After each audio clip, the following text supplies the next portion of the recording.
Alfa. Nerede? Çık. Aferin sana. Hadi Ahmet.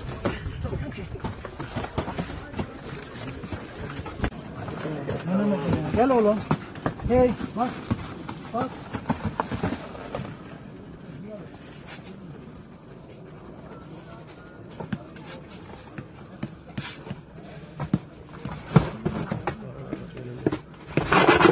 Tepki var. Tam bakalım oğlum. Kolları indirelim abi. Bir saniye.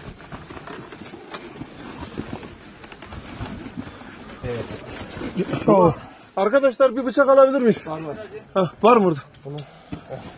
Şuradan bir aç. Oh. Karpuz desenlerini bant yapıştırmışlar. Aç. Açıyoruz. Kesmeci Şöyle bunlar. bana doğru çevirir misin? Görüntü tamam. Kesmeci bunlar. O ne? Şu. Nem alsın diye un koymuşlar. Karpuzdaki sıvıyı. Evet. Bir saniye. Aç, poşette ne var? Bez var. Allah.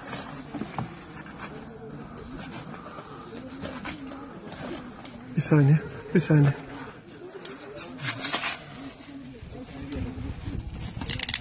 Evet. Dolu.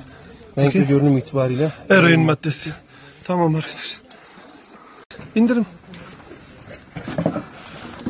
Kontrol edelim. Aha. Aman bu da dolu. Hadi dinle. Burayı bir komple boşaltsak da.